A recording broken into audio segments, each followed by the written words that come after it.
Hello, I just want to add that I have master's in cognitive science from UCL, and I've been working in the preventive medicine center for a few years now, and I'm a health optimization coach. And I work a lot with people who had some kind of negative experience with psychedelics, post-psychedelics, and they're looking for integration from the perspective of nervous system regulation, but also from the perspective of lifestyle and health optimization changes. Um, I just want to also add that this is like a very simplistic outtake on the topic because it's a vast material. And my aim here is to kind of like bring awareness that nervous system regulation practices are important, not only to reduce harms and risks of the psychedelic experience, but they can also enhance they can be part of the preparation part that Rosalind was talking about, the physical part of preparation to the psychedelic experience. And what I'm going to talk about is relevant for people who go to retreats, to private sessions, but also in the clinical setting during that physical preparation. So I just want to start with getting everyone on the same page in terms of humans, like what's the nervous system regulation. So just simply, nervous system is divided into sympathetic and parasympathetic part.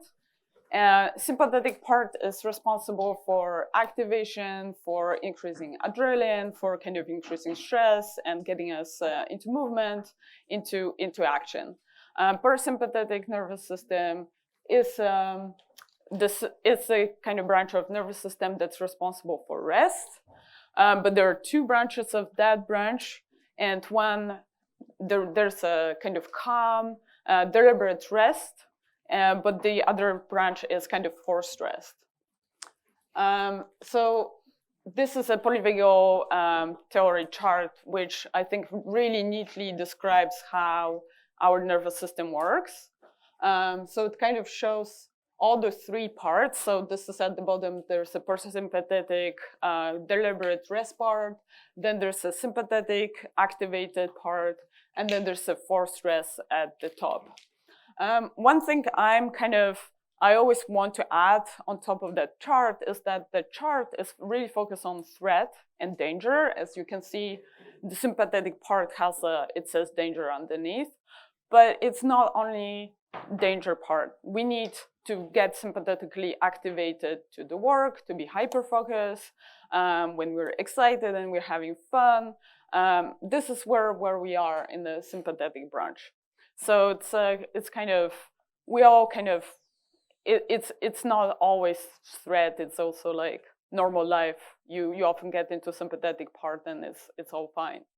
The problem is where you kind of have inefficient practices of nervous system regulation, that can lead you to low stress resilience.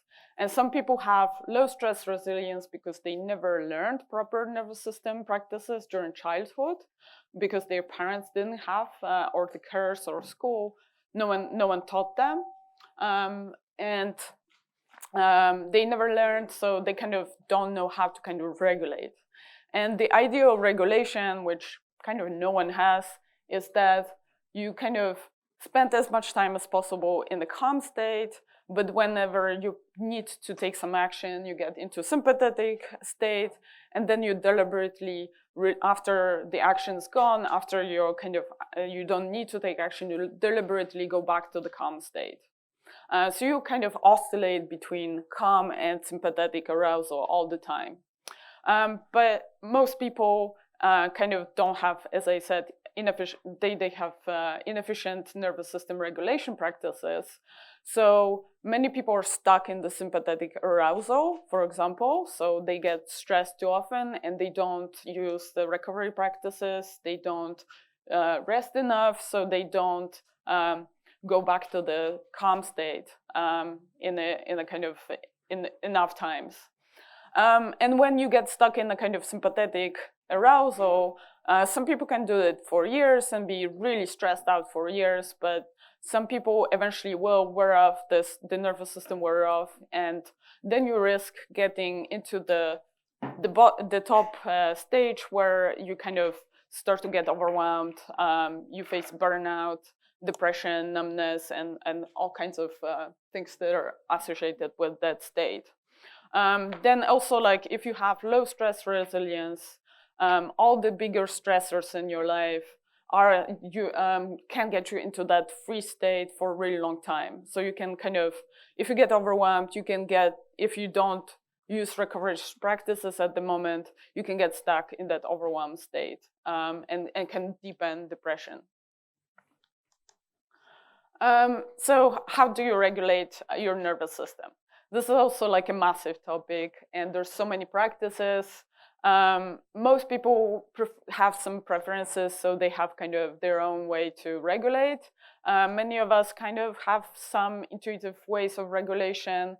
Maybe they're not strong enough to like get us into that ideal state, but everyone has some way. For now, I can give you information that there's an intuitive, there's a rule of thumb where you can kind of look into your environmental and inner needs.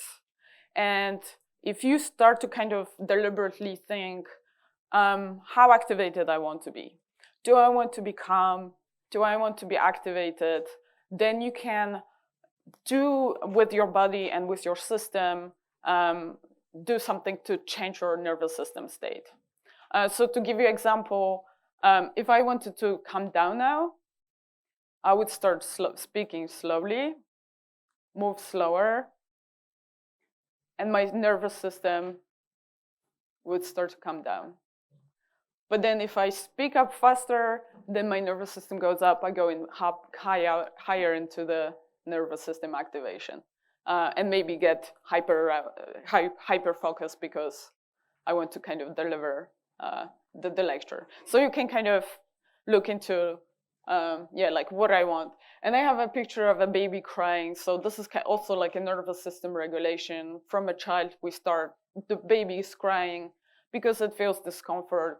And it requires co-regulation, because we can also use co-regulation from another person to get that nervous system regulation and to go back to that calm state. So the baby is crying and asking parents to help them to soothe so it can return to the calm state. Another picture is people just preparing food, so you get like a bit of sympathetic activation and like get excited and you cook your dinner. So it's kind of you tie your nervous response to what you want to do. And the goal of nervous system regulation is to build that resilience, so build that adaptability to life challenges, and to kind of be able to bounce back from stresses easily. So the challenges wouldn't kick you into that overwhelmed state. You will be able to handle all kinds of life stressor and recover really fast.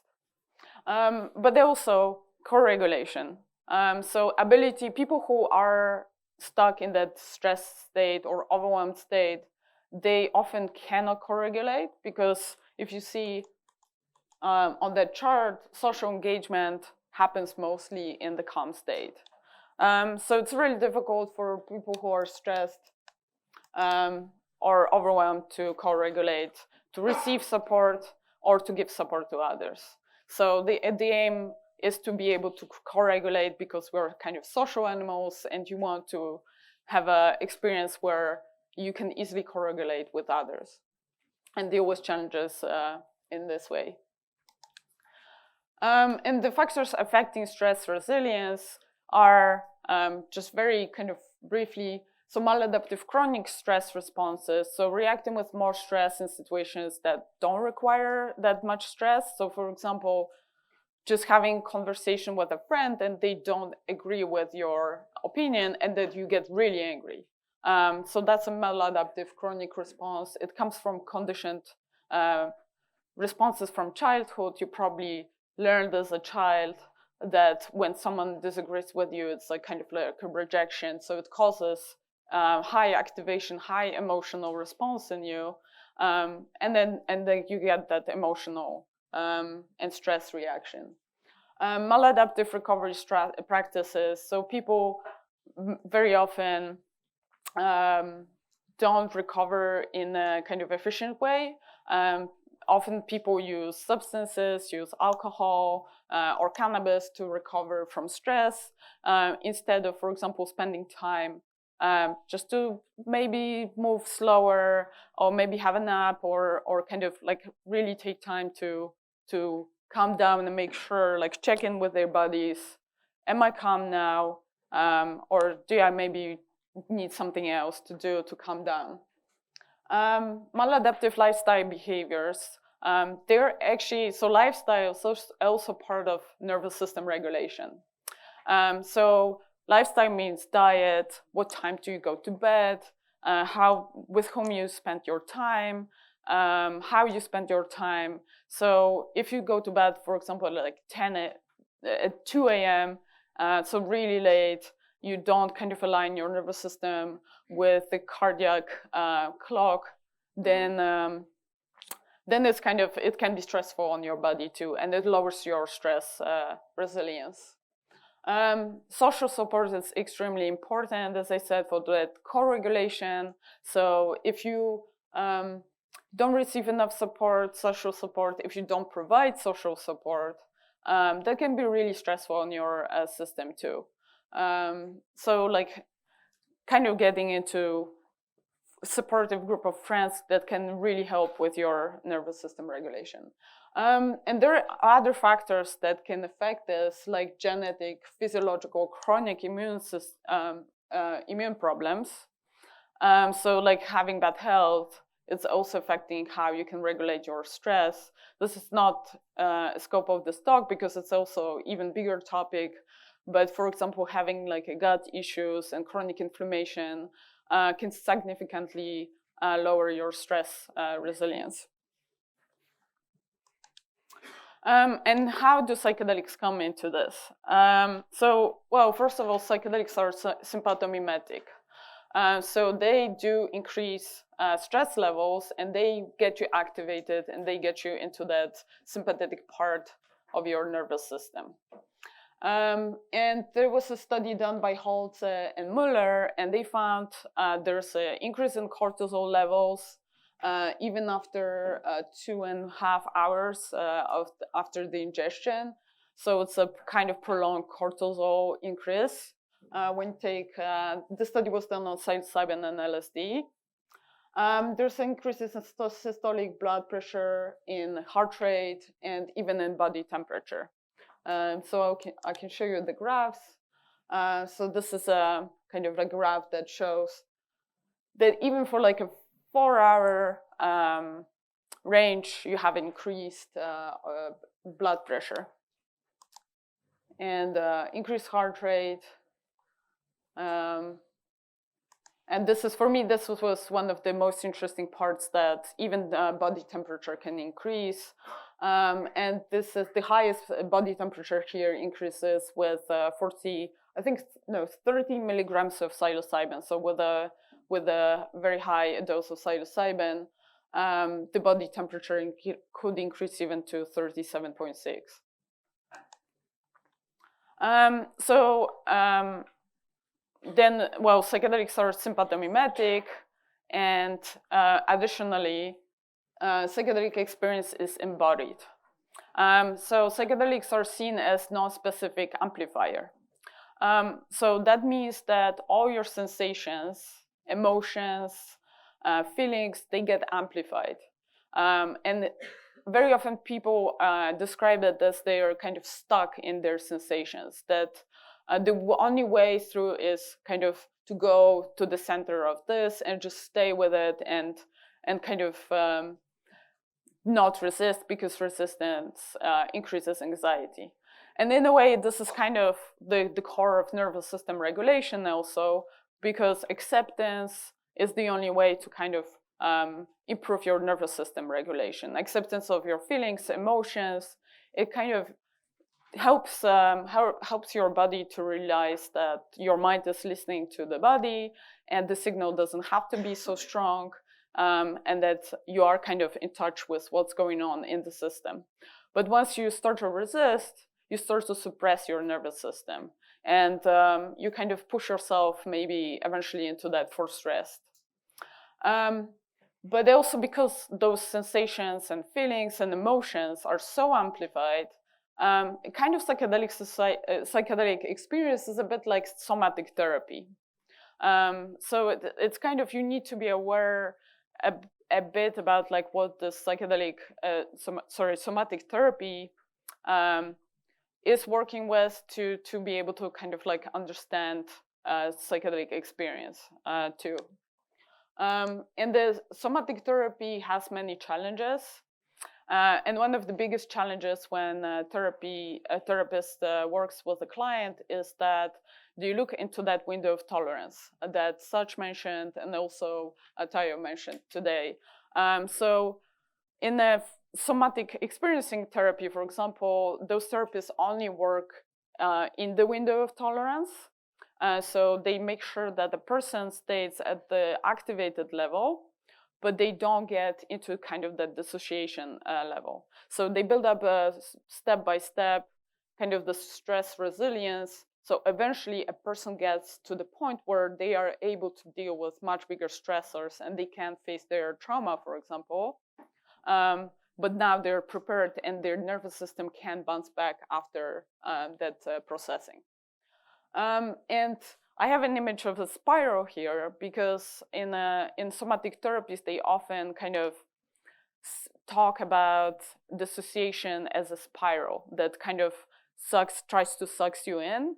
That like once you start to feel that dissociation and overwhelm, it just becomes like a dark spiral that kind of pulls you in.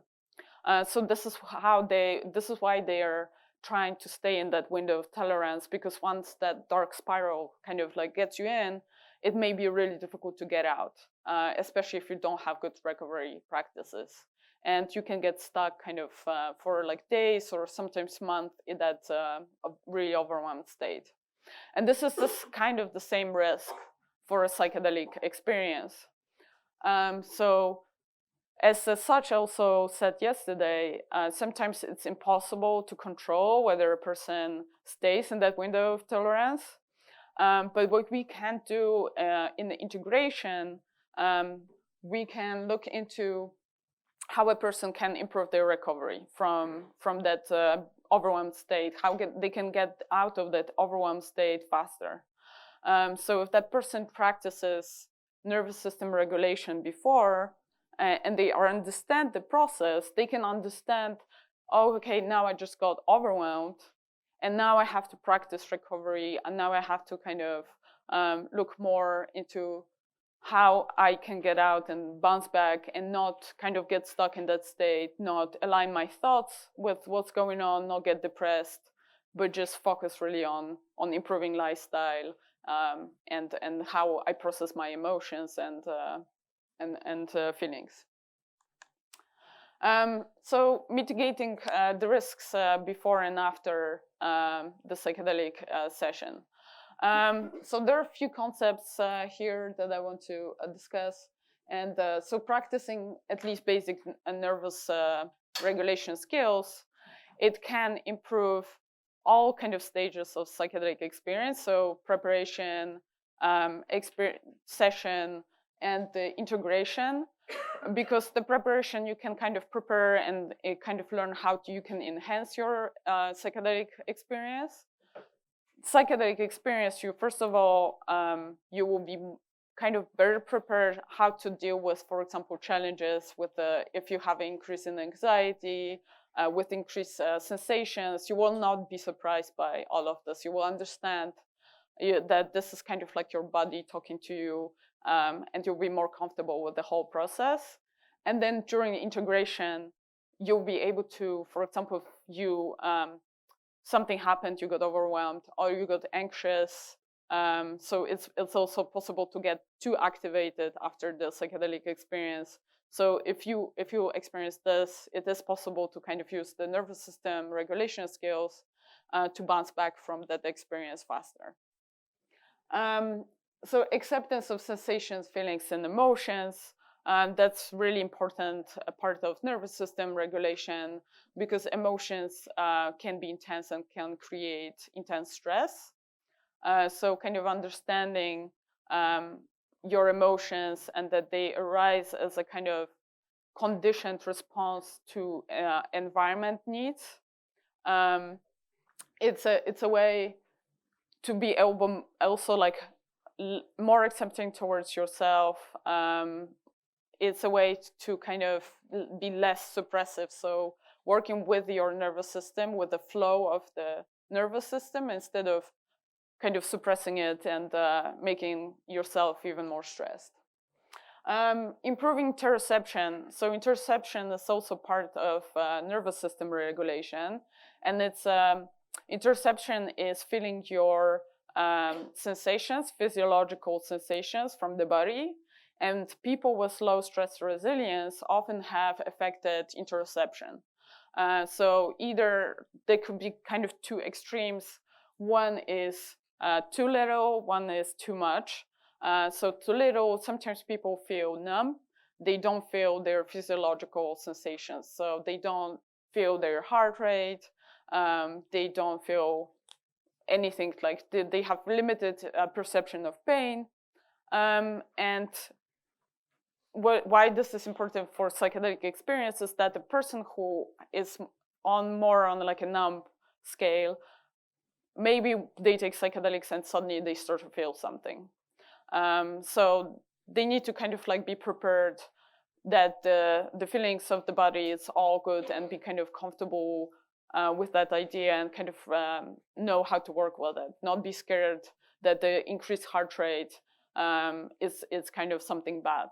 So it's kind of a way of managing anxiety before the experience.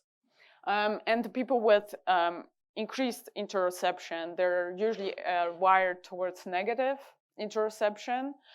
So like a lot of people with depression, for example, they're wired towards negative interoception, and that can be amplified during psychedelic experience, which can be very challenging and create lots of stress too, because usually a person's already tired with their negative interoception, and now they take in psychedelics, and now there's even more pain, even more unpleasantness in the body. So if they are prepared before and they know that this could happen, maybe there's also a way for them to work during psychedelics on how I can diminish that response, how I can be more accepting that my body is aching, how I can kind of work through this and get less stressed, and then eventually kind of have a smoother integration. So improving stress resilience, it's important before the session. So a person's nervous system kind of prepared for the session. They're comfortable during the experience. Yeah, as I said, practicing recovery after the stress, it's important to prepare yourself to bounce back after the psychedelic experience also, because psychedelic experience is stressful. It's a big, intense event, and you kind of need to bounce back. You need to recover from this. You need to take at least a few days to come back to that full stress resilient state.